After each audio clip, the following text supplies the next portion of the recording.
Ánimo.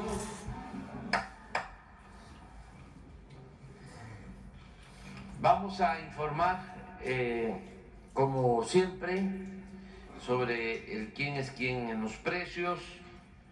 El doctor David Aguilar Romero, procurador federal del consumidor, nos va a informar.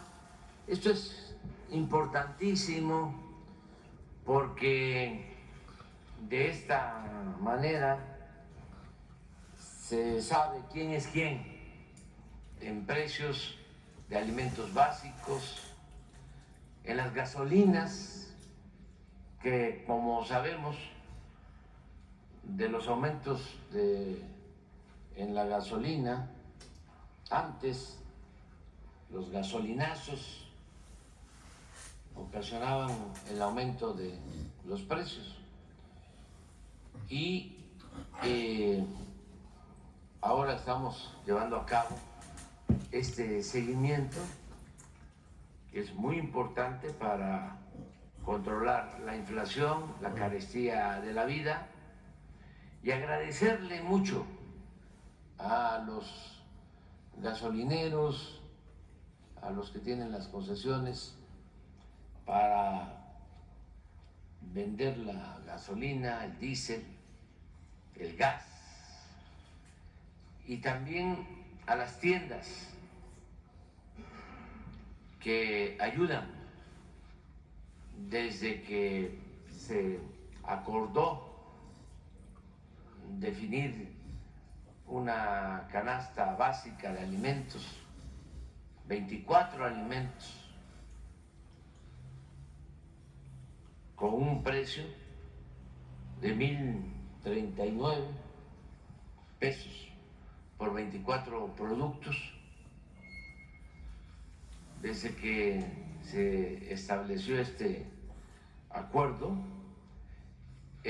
no solo no han aumentado los precios, sino ha habido una sana competencia entre las tiendas y se ha logrado disminuir considerablemente el precio de estos 24 productos. Y esto nos ayuda bastante, y agradecerles porque gobernar es asunto de todos, garantizar que se fortalezca la economía popular, que haya justicia. Todos tenemos que ayudar como buenos ciudadanos, y eso es lo que está sucediendo en todo lo relacionado con el consumo de alimentos y de energéticos. Entonces vamos a que intervenga el doctor y luego abrimos para preguntas y respuestas. Señor presidente, muy buenos días a todas y todos, compañeras y compañeros de los medios de comunicación. Buen inicio de semana. El día de hoy, sin mayor preámbulo, tenemos los datos precisos, datos duros, en los que podemos ver que al 11 de enero la mezcla mexicana se cotizó en $67.46. La semana pasada los precios promedio en 22.15 la gasolina regular, 24.06 la premium y 24 pesos con 30 centavos el diésel. Para esta semana que inicia, únicamente el diésel tendrá 1.5% de incentivo fiscal. ¿Y cuáles son aquellas marcas con mayor o menor ganancia a nivel nacional? Tenemos a Relco, Chevron y Oxogas en la parte superior con un indicador mayor. Petro-7 que empieza a desplazarse junto con Shell, disminuyendo sus ganancias. Y tenemos también a G500, Valero y Total con menores indicadores, sobre todo en la gasolina premium y en consecuencia más afines al consumidor. Como de costumbre, pasamos a las regiones y en el caso de la gasolina regular, GOGAS en Cancún dio el litro promedio en 23.98 pesos. Esto entre el 1 y el 7 de enero. Frente a esto, casi 2 pesos más barato, nos encontramos a Carvel, que en la capital de Chihuahua tuvo el litro en 21 pesos con 99 centavos. Observamos en el primer caso con una ganancia de 3.44 pesos y en el segundo solamente una ganancia de 15 centavos. Pasando ahora a la gasolina premium, en Naucalpan, aquí en el Estado de México, franquicia BP se metió 4.54 pesos de ganancia y dio el litro en 25 pesos con 99 centavos. Por el contrario, en el puerto de Veracruz, franquicia Pemex ofreció el litro de premium en 21 pesos con 11 centavos, ganándose solamente 22 centavos. En Nayarit encontramos este combustible en 22.99, en Guanajuato en 22.09, en San Luis Potosí en 21.99 y en Puebla en 21.49, entre otros casos similares. Y ahora pasando al diésel, en la alcaldía Tlalpan, aquí en la Ciudad de México, encontramos el caso donde el litro lo vendieron en 24 pesos con 89 centavos, de los cuales para la gasolinería Colegio Militar de Pemex, casi 3 pesos fueron de utilidad. Importante resaltar que se empieza a notar menores indicadores de ganancia en este combustible y esperemos que se mantengan con este comportamiento en las semanas y los meses subsecuentes. Seguimos con el diésel y en aquellos lugares en donde lo encontramos a mejores precios, como por ejemplo en Lázaro Cárdenas, Michoacán, donde con solo 15 centavos de ganancia, franquicia Pemex lo ofreció en 23 pesos con 93 centavos. G500 a 23.28 en Tampico, Virogú a 23.35 en Veracruz, Pemex a 23.68 en Tuxtla Gutiérrez, por ejemplo. Por otro lado, y respecto a nuestras obligaciones de verificación, tenemos que Profeco atendió 364 denuncias, realizó 262 verificaciones y o visitas de constatación. 2 gasolineras presentaron irregularidades al dar litros incompletos. Esto en Ixtapaluca, en el Estado de México, y aquí en Iztapalapa, en la capital del país. Lo anterior del 5 al 11 de enero. Como es costumbre, seguimos revisando en todas nuestras visitas los servicios sanitarios. Ahora, en cuanto al gas LP, tenemos lo siguiente. Al 10 de enero, en el caso del gas ofrecido por kilogramo en cilindros, en el plano internacional lo tuvimos en 21 pesos con 11 centavos y a nivel nacional un promedio de 17 pesos con 94 centavos por kilo. Para el caso del gas estacionario, el litro en el mercado internacional a 11 pesos con 43 centavos y en México, en cambio, a 9 pesos con 68 centavos en promedio. Realizamos, para el caso del gas LP, 763 visitas y verificaciones para asegurarnos que se cumplieran los precios establecidos por la CRE en cada una de esas 220 regiones y en este caso no se presentó ninguna novedad. Respecto al gas estacionario, nos encontramos varios casos en estados como Jalisco, México, Sinaloa y Guanajuato, pero sobre todo en el municipio de Allende, en Coahuila, donde la empresa Sociedad Cooperativa dio el litro de gas por debajo del precio máximo en su región, a tan solo 9 pesos con 41 centavos por litro, cuando el precio máximo era 9.69. En el caso del gas por kilo, Distribuidora de Gas del Cañón, en Totapiche, Jalisco, ofertó el gas a 18 pesos 55 centavos kilogramo, casi un peso por debajo de su precio máximo. Gas Butep, Gas Lux en Zacatecas, Gas Noel en Guanajuato, entre otras, también por debajo de sus máximos. Como ya les mencioné anteriormente, del total de verificaciones no hubo necesidad de inmovilizar en esta ocasión ni instrumentos ni vehículos y tampoco se levantaron infracciones entre el 6 y el 12 de este mes. Pasando ahora a la canasta básica, aquí podemos ver que ya muy por debajo del índice nacional de precios al consumidor en el rubro de alimentos, se encuentran los precios máximos y mínimos de este paquete de 24 productos. Y subrayo, 24 productos, tanto alimentos como de higiene básico, que están disponibles en todo caso por debajo de los 1.039 pesos gracias al trabajo en equipo, como ya lo mencionó el señor presidente, de las tiendas de autoservicio y centrales de abasto en todo el país. Como se puede apreciar, ahora la competencia está en dar precios incluso por debajo de la franja de los 800 pesos, como lo vemos en la línea verde, y en algunos casos desde hace ya varias semanas. Pasemos ahora a los precios por zonas. En el centro del país, Chedraui Mesa Norte, aquí en el Estado de México, con la canasta a 1,023 pesos con 85 centavos. Bodega Aurrerá en 769 pesos con 30 centavos, esto en la capital de Querétaro. En la zona centro-norte, tuvimos a Ley en Culiacán con 1,020 pesos con 30 centavos por canasta, y nuevamente vuelve a aparecer Soriana Hiper Zapata en Culiacán, Sinaloa, quien también dio la misma canasta, pero en 796 pesos con 30 centavos. Como podemos ver, misma ciudad, donde hay una diferencia entre dos diferentes establecimientos de 224 pesos.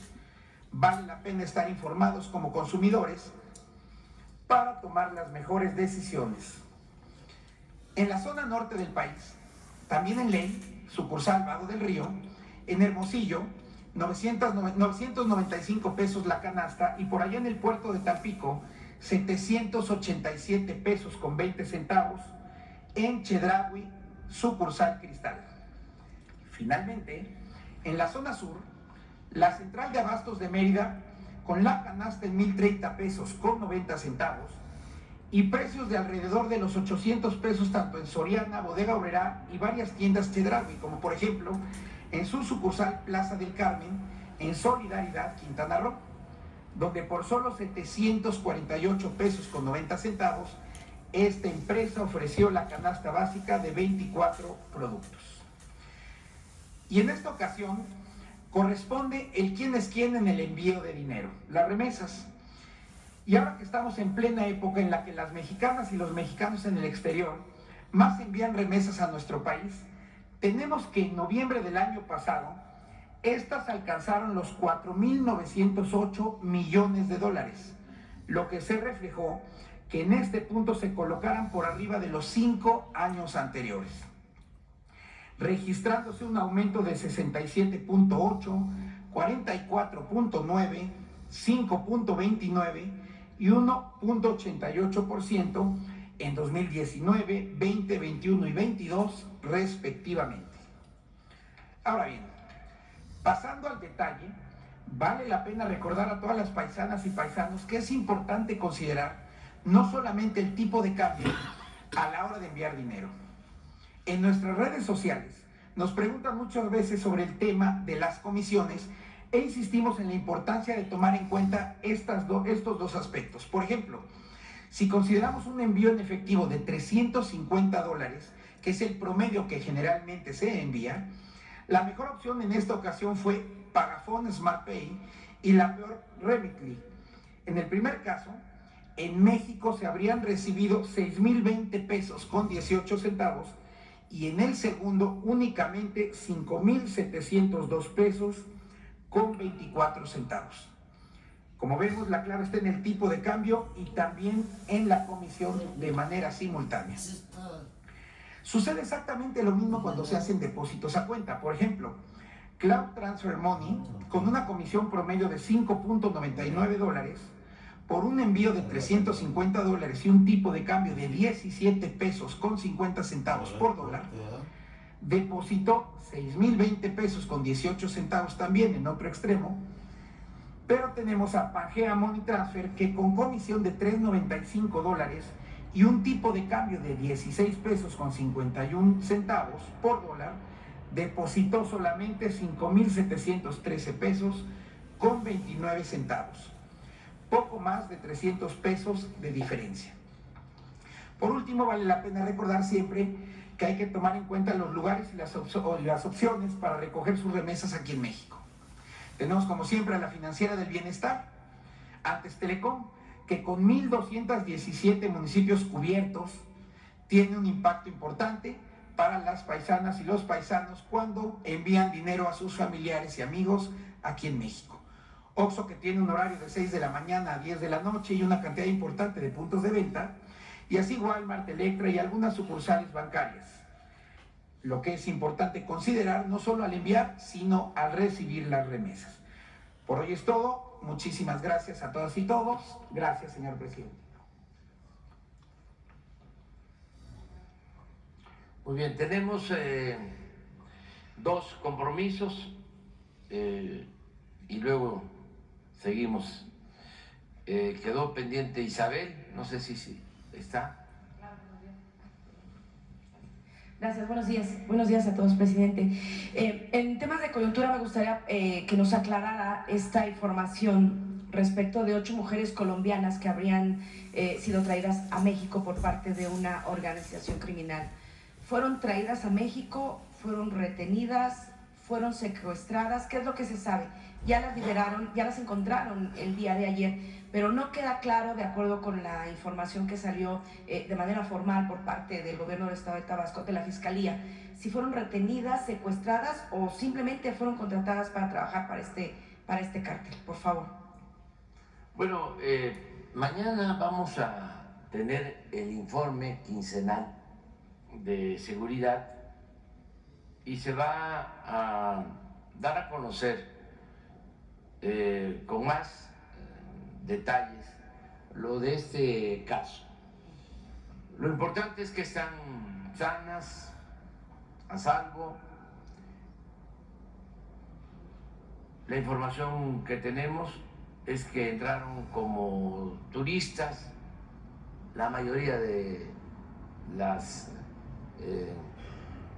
damas entraron como turistas y empezaron a tener actividades recreativas, de amistad. Hablan ellas de que fueron invitadas a fiestas y se les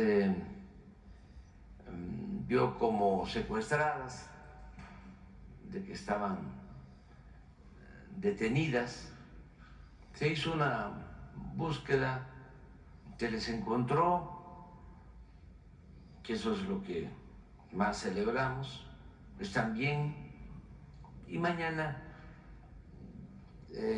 la Secretaría de Seguridad Pública va a informar también sobre su situación migratoria, pero están bien, todas.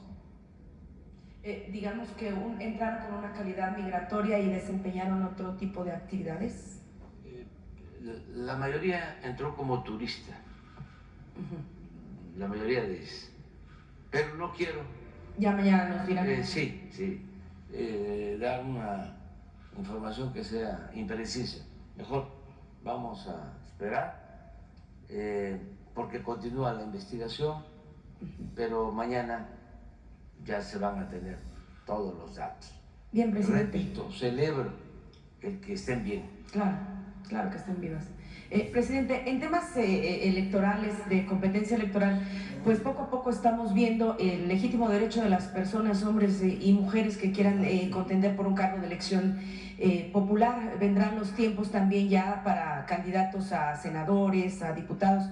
Nos gustaría saber si dentro del gabinete, dentro de sus colaboradores, le han manifestado algún tipo de deseo justamente de contender para este tipo de cargos de elección popular. Si ya tiene los anuncios, ¿de qué fechas estaríamos hablando?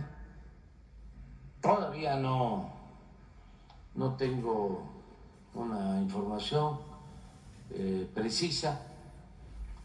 Se actuaría de conformidad con la ley en el caso de que quieran participar miembros del gabinete o del gobierno federal.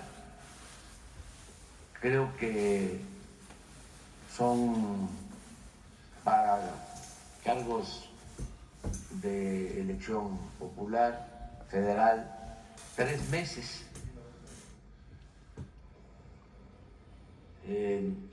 Las elecciones son a principios de junio. La campaña comienza el día 1 de marzo.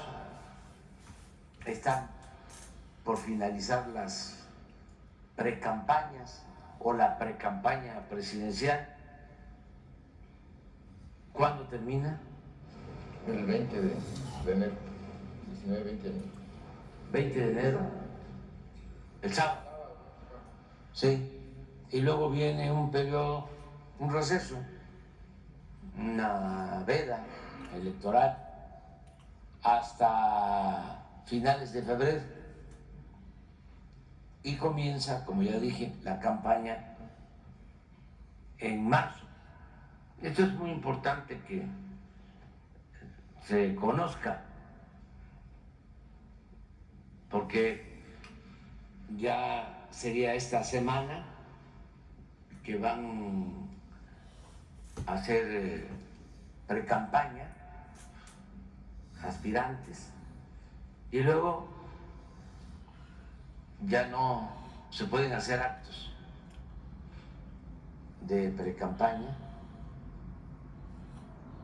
tienen que esperarse hasta que inicie la campaña, 3 meses. Esos son los plazos y es lo que se tiene que respetar. Pero hasta ahorita no ha tenido ninguna comunicación por parte de algún colaborador de que pudiera presentarle su renuncia. No, pero todavía se está en tiempo. Bien, Ya presidente. no lo descarto, pero no tengo información de secretarios, secretarias que quieran participar. Presidente, el viernes pasado usted dio más detalles sobre este paquete de iniciativas de reformas en materia de pensiones y en materia de salarios que va pues, a anunciar y enviar el próximo 5 de febrero. Sabemos un poco por lo que usted ha dicho, ¿no? En qué consistiría el esbozo de pensiones. En la de salarios es a mí donde me gustaría preguntarle si viene algún tipo de modificación, posible modificación, para que el aguinaldo de los trabajadores que no trabajan en el gobierno sea de un mes. Esta idea se vino manejando en el 2023, fue una iniciativa de reforma que de alguna manera perdió fuerza, pero revisando la Ley Federal de Trabajo, pues esta reforma, no sé, este artículo no se ha tocado en medio siglo. La cuestión del aguinaldo, me gustaría saber si usted estaría pensando en ello. ¿Por qué? Porque no necesariamente cuando se aumenta el salario mínimo de los trabajadores, como lo ha hecho a lo largo de su gobierno, pues se incrementa el salario de las personas que trabajan en la iniciativa privada. Y si viene también dentro de este paquete de reformas, pues el tema de la jornada reducida, o si no viene, si ya a estas alturas usted tiene un planteamiento, una postura respecto de esto, ya que dijo hay que esperar un poco más.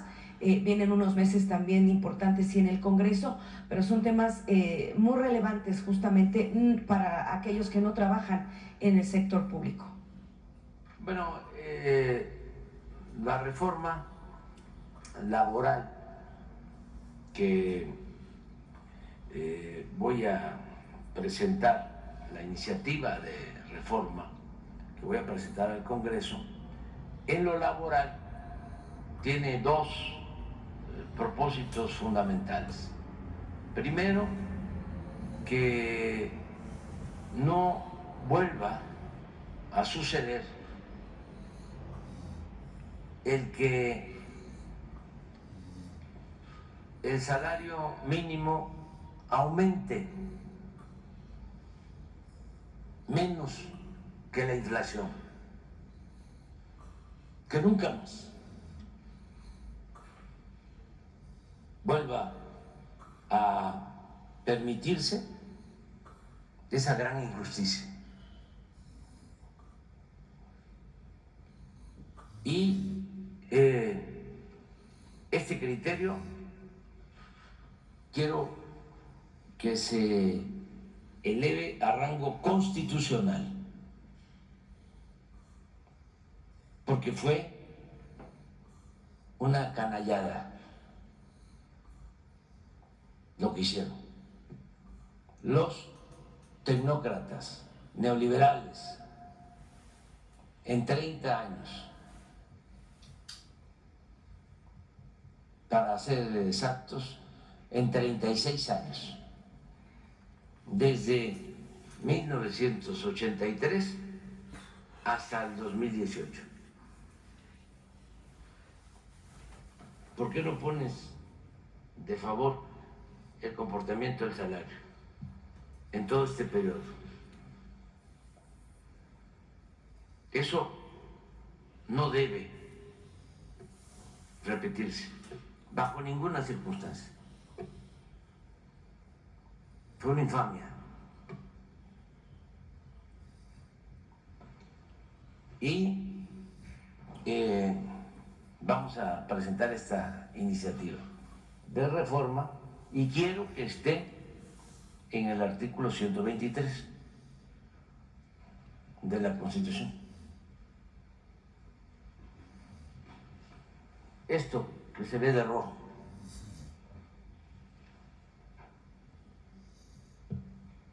esto significó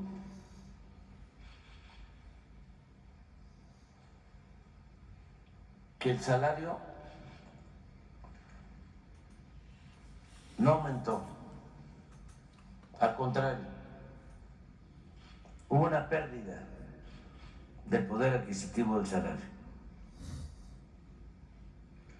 Esto es lo que hicieron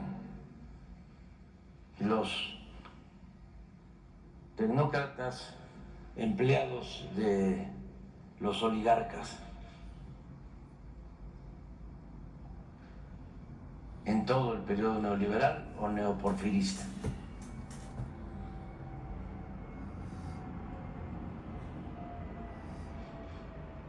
Este es lo primero. Y lo segundo, que también cuando yo haga la presentación, quiero hacer una explicación, voy a exponer con gráficas lo que significó la reforma a las pensiones, a la entrega de pensiones a jubilados, el manejo de afores y la rebaja para que quienes terminan después de 30 años de trabajo no reciban el sueldo con el que se retiran, sino la mitad, si les va bien. Por eso muchos no quieren jubilarse y esto va a hacer crisis, va a ser peor cuando entre completamente en vigor o se empiece a aplicar la reforma de Zedillo de 1997. Entonces, tenemos que corregir eso gradualmente.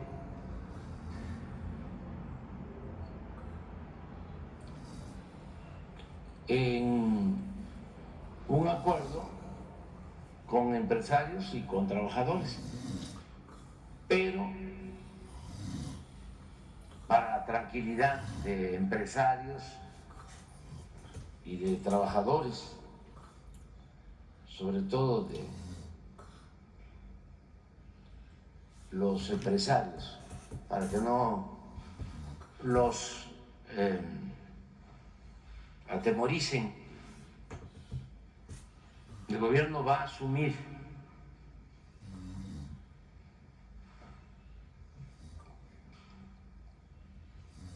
una considerable de este desequilibrio. ¿Usted tiene alguna idea del monto?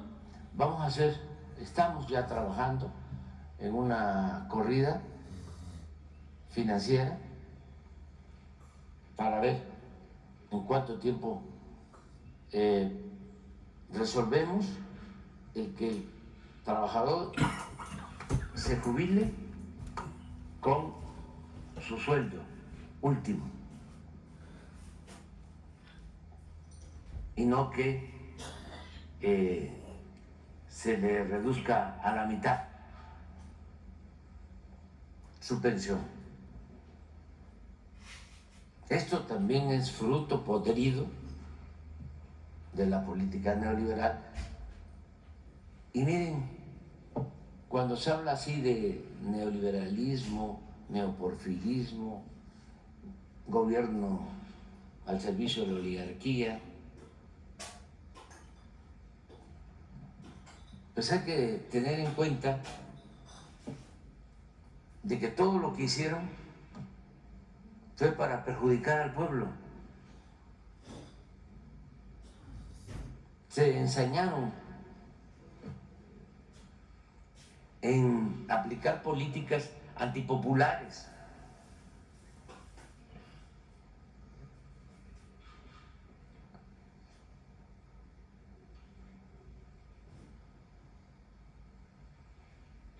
Y lo que estamos buscando es corregir también hasta donde lleguemos, porque fue mucho el retroceso.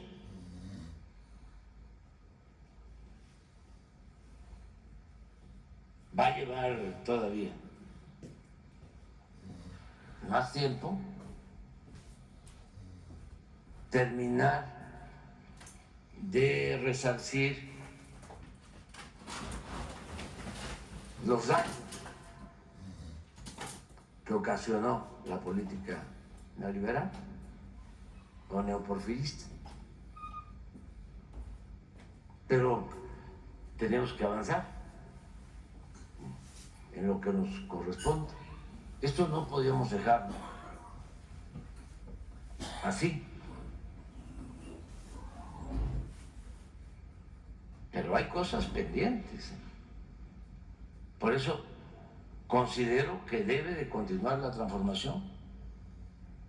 Los conservadores no quieren.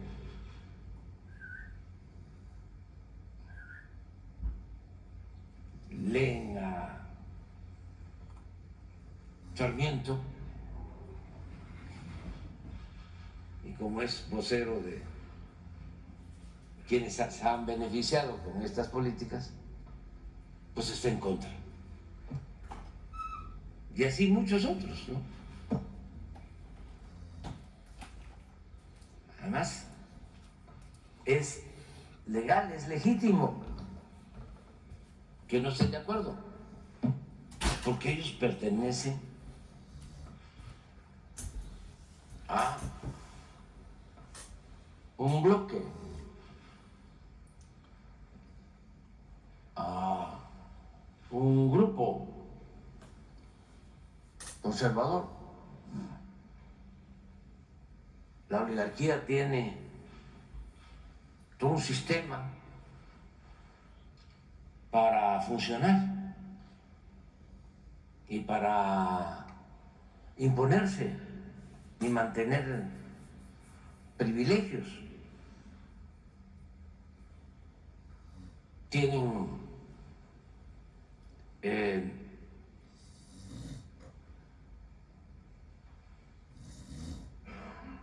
políticos a su servicio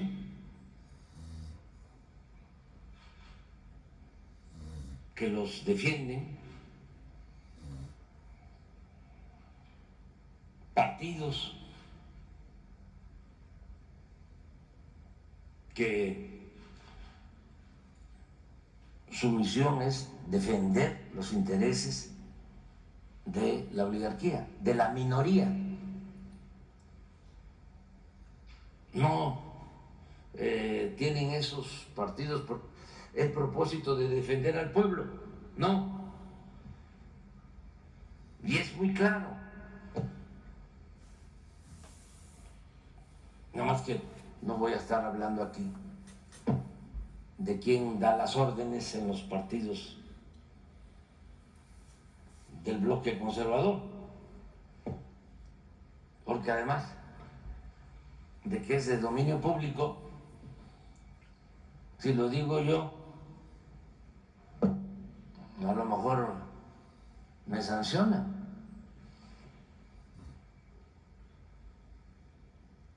Pero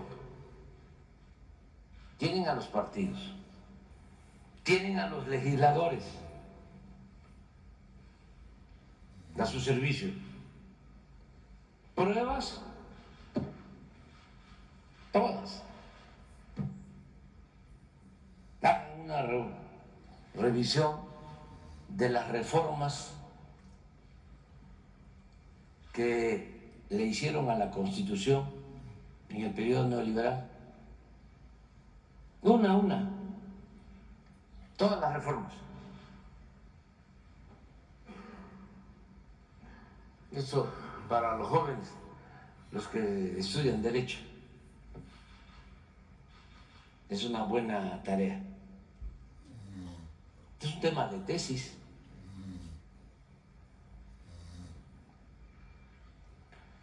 Desde 1983 hasta 2018, ¿cuántas reformas se hicieron a la Constitución? ¿Y a quién benefician? Una por una. ¿Y quiénes votaron por esas reformas?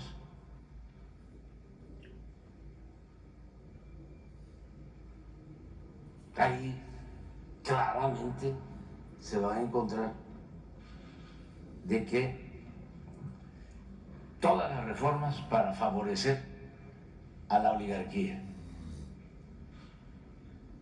todas. Ahí van a encontrar esta reforma de Zedillo, que ni modo que la hicieron para favorecer a los obreros o a los trabajadores.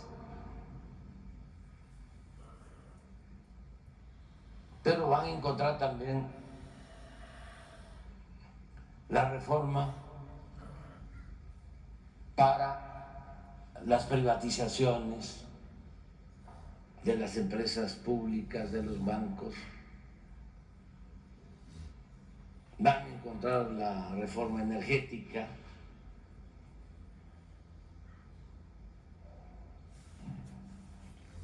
Y muchas otras. Luego, el Poder Judicial. Mendigos. Todas las resoluciones. ¿Cuáles a favor del pueblo? Ninguna. Mendigos corruptos. ¿Cuáles? Yo recuerdo que cuando se presentaron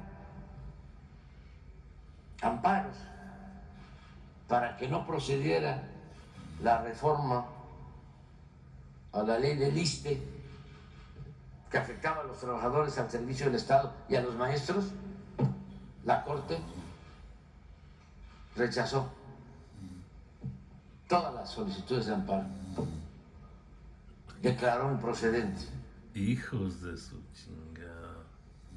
lo que se pedía. Y así en todas las denuncias, demandas que tenían que ver con defender a la gente, con defender al pueblo. Luego los mandones de la oligarquía tienen el control de los medios de información. Otros corruptos. O sea, los tres poderes antes, ahora ya el Ejecutivo no lo tiene. Y tampoco el Legislativo, una parte, solo para bloquear.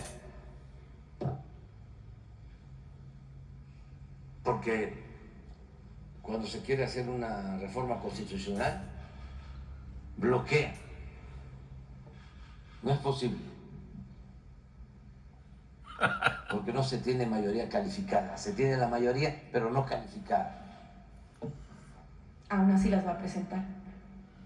Sí, Claro que porque sí. también van a tratarse de reformas que se van a aplicar en esta legislatura y en la nueva. Lo electoral tiene que tratarse en la nueva, porque estamos en año de elecciones. Pero sí voy a presentar. ¿Pero sí va a meter lo del aguinaldo o no lo va a meter? Básicamente dos: Pensiones y pensiones por arriba de la inflación del aumento del salario mínimo. y salario mínimo, Bien. básicamente. Pero no he terminado todavía. No, adelante. Yo sé, Isabel, que aparte de que tienen los medios, con honrosas excepciones, tienen a los intelectuales orgánicos. No a todos, pero sí tienen a Denise Dresser, a Silva Gerson,